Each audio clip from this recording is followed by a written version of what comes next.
जहां जहां चलेगा ट्रंप का साया वहां वहां होगा, ये बात ट्रंप अपनी पॉलिसी से साफ कर रहे हैं। ये बात किसी से छिपी नहीं है कि किस तरीके से अमेरिका के राष्ट्रपति अपने इस आखिरी कार्यकाल में बतौर राष्ट्रपति हर वो फैसले लेने में हिचकिचा नहीं रहे हैं जो पूरी दुनिया को चौंका रही है। इसी बीच एक और सरप्राइजिंग फैक्टर और एक और फैसला ऐसा सामने आया जिसने सबको हैरान कर दिया। कुछ दिनों पहले सामने आई ये तस्वीर वाकई पूरी दुनिया को हैरान कर रही थी। इस तस्वीर में कुछ दिनों पहले तक अमेरिका के राष्ट्रपति की जगह रूस के राष्ट्रपति व्लादिमीर पुतिन हुआ करते थे, लेकिन रातों रात तस्वीर बदल गई। आज आर्मेनिया और अजरबैजान के बीच एकदम दीवार की तरह ट्रंप खड़े हैं, ये एहसास कराते हुए कि इन दोनों के बीच मैं ही वो दीवार हूं जो इन्हें हमेशा लड़ने से रोकता रहेगा। नमस्कार, वंदे भारत, भारत तक देख रहे हैं आप। आपके साथ मैं हूं सांची त्यागी। एक ऐसा रूट अब अमेरिका तैयार कर चुका है जिसे ट्रंप रूट के नाम से जाना जा रहा है। ये रूट हालांकि सिर्फ और सिर्फ आर्मेनिया तक सीमित है, लेकिन इसने चीन से लेकर यूरोप तक को हिला कर रखा है। जिस यूरेशिया से अमेरिका की सीमा तक नहीं लगती, एक बार फिर अमेरिका वहां जाकर कूद पड़ा है और इस बार अमेरिका के राष्ट्रपति और अमेरिका की नजर आर्मेनिया पर जाकर लगी है, ठीक अजरबैजान और तुर्की के बीच में। वो आर्मेनिया जो अपने स्वाभिमान के लिए बहुत महत्वाकांक्षी रहा, इस बात को लेकर काफी ध्यान रखता रहा कि उसकी सुरक्षा में कोई कमी ना रहे। उसने कैसी डील अमेरिका के साथ की जो उसकी सुरक्षा के लिए बहुत जरूरी साबित हो, ऐसी उसकी कल्पना थी।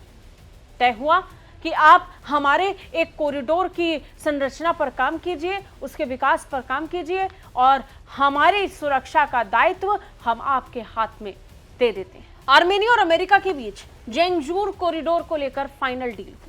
जेंगजूर कॉरिडोर, वो कॉरिडोर जिसे पट्टे पर अमेरिका को दिया गया है। किस बिना पर? इस बिना पर कि आर्मेनिया की सुरक्षा का दायित्व अब खुद अमेरिका उठाएगा। बिना नेटो में शामिल हुए आर्मेनिया ने नेटो जैसी सुरक्षा अपने नाम कर ली है। अमेरिका का उसके साथ खड़ा होना और उसकी सुरक्षा में अपनी हिस्सेदारी को साबित करना ये बता रहा है कि वो कितने आगे बढ़ चुका है। इससे भारत को भी कुछ नुकसान होगा। कैसे, उस पर आगे जाएंगे, लेकिन उससे पहले बात उस रूट की करते हैं जिसकी चर्चा इस समय सबसे ज्यादा हो रहा है। सिल्क रूट, चाइना का वो रूट जिसे लेकर वो बहुत महत्वाकांक्षी रहा है। BRI belt and road initiative इसी का हिस्सा है। CPEC, BRI, सिल्क रूट पूरी दुनिया तक अपने कनेक्टिविटी जाल को फैलाने का चीन का सपना एक बहुत लंबा सपना रहा, एक बहुत लंबे इंतजार की तस्वीर रही है। लेकिन मानो ये इंतजार अब और बढ़ेगा, क्योंकि चीन की नाक के नीचे जाकर अमेरिका बैठ चुका है। क्योंकि इसी आर्मेनिया से होकर वो सिल्क रूट भी गुजरता है जो USSR के टूटने से पहले तक एक महत्वपूर्ण रास्ता रहा। अब ये रूट फिर से खुल सकता है अगर अमेरिका चाहे तो, क्योंकि अमेरिका इस रूट को अपने पास रख रहा है। अब इस रूट के खुलने से अजरबैजान से तुर्की तक का रास्ता खुल जाएगा और बहुत से फायदे चीन को होंगे, क्योंकि अजरबैजान और तुर्की दोनों ही चीन के दोस्त और सहयोगी के तौर पर रहे हैं। लेकिन ये देखना होगा कि क्या ऐसा अमेरिका करने देगा। ये बहुत दूर की बात है, लेकिन फिलहाल ये किसकी जीत है इसे लेकर एक लंबी चर्चा चल रही है। क्या ये अमेरिका की जीत है या फिर चीन के लिए एक उम्मीद? फिलहाल तो अमेरिका की इस क्षेत्र में मौजूदगी ही रशिया और चीन के लिए अच्छी खबर नहीं है, लेकिन अभी भी चीन इसको एनालाइज कर रहा है। एक्सपर्ट्स मान रहे हैं कि इसके परिणाम क्या होंगे ये आने वाले वक्त में पता चलेगा, लेकिन फिलहाल अमेरिका की मौजूदगी को एक खतरे की तरह ही देखा जाना चाहिए। British think tank Chatham house के रूस और यूरेशिया एसोसिएट फेलो लॉरेंस ब्रोयर्स ने कहा कि विजेताओं और हारने वालों की कल्पना करते समय ये भूल जाते हैं कि दक्षिण कॉकस एक तरफा भू राजनीतिक जीत के प्रति अत्यधिक प्रतिरोधी है। उन्होंने दिस वीक इन एशिया को बताया कि हमें मुद्दों को अलग करने की जरूरत है। गौर करने वाली बात यह है कि जब आर्मेनिया और अजरबैजान को पास लाने के लिए अमेरिका एक भूमिका की तरह खुद को दिखा रहा है, तब दुनिया इस भूमिका को देखना ही नहीं चाहती और आर्मेनिया की एक गलती की तरह इसे समझ रही है। यह आर्मेनिया की वो गलती है जिसमें अमेरिका एक बड़ी भूमिका निभा सकता है। हमने कई बार देखा है कैसे दुनिया भर में अलग अलग जगहों पर अमेरिका अपनी मौजूदगी को इसी तरह दर्ज कराता है। चीन भी कुछ ऐसा इन दिनों कर रहा है। अब यहां पर चीन और अमेरिका आमने सामने होंगे और इन सब में आर्मेनिया का खूब इस्तेमाल होगा। लेकिन आर्मेनिया यहां पर अपना हित देख रहा है, उसे यहां सुरक्षा मिलने वाली है, अमेरिका जैसे देश से सुरक्षा। लेकिन गौर करने वाली बात यह कि साल 2020 से लेकर अब तक आर्मेनिया ने बड़े स्तर पर भारत से भी हथियार खरीदे हैं।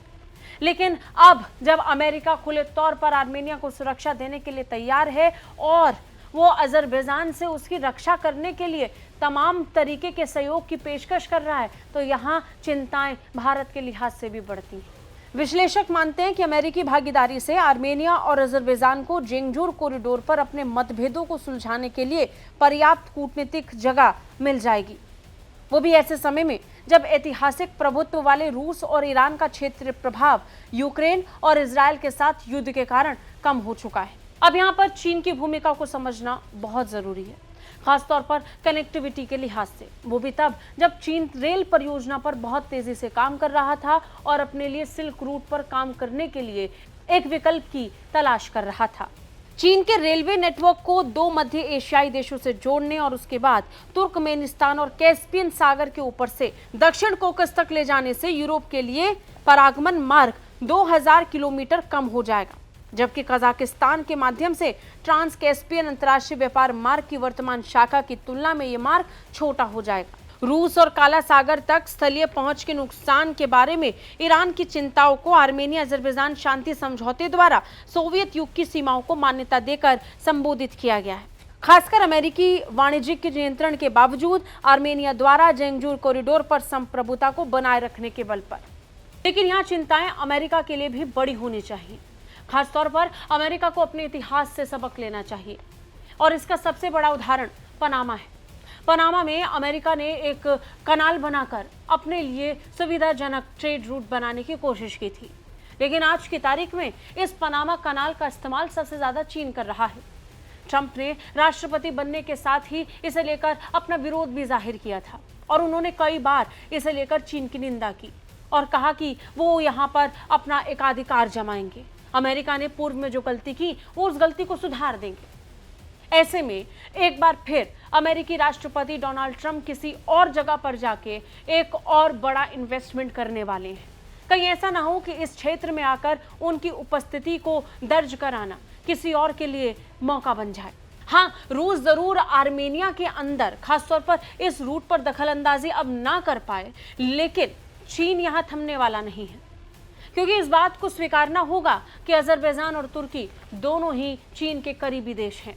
रूस भले ही आर्मेनिया के अंदर इस स्थिति को प्रभावित ना करें, लेकिन रूस और चीन मिलकर इस स्थिति को आर्मेनिया के बाहर जरूर प्रभावित कर सकते हैं, खासतौर पर तुर्की और अजरबैजान में। लेकिन जब तक बात व्यापार की है, तब तक आर्मेनिया और अजरबैजान हमेशा से व्यापारिक डील्स को लेकर बहुत खुले रहे हैं। दोनों ही तरफ से अलग अलग स्तर पर व्यापारिक समझौतों का स्वागत होता रहा है।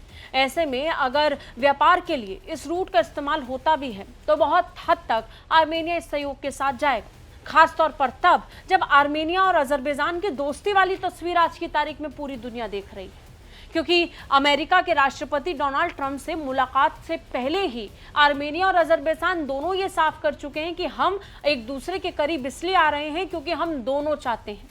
किसी तीसरे देश की भूमिका से ज्यादा उन्होंने आपसी सहयोग और आपसी बातचीत को एक बड़ी वजह बताई। लेकिन गौर करने वाली बात यह है कि जिस देश में एक बड़ी भूमिका रूस और चीन 90 वक्त से निभाते आए हैं, वहां तो अब कोई और बाजी मारते हुए नजर आ रहा है। ऐसे में जब सदर्न कॉकस में अपनी भूमिका को और पक्का करने के लिए अमेरिका मैदान में कूद चुका है, तो देखना दिलचस्प होगा कि रूस और चीन इसे किस हद तक स्वीकार करेंगे। आपको क्या लगता है? कमेंट करके हमें जरूर बताइए। जय हिंद।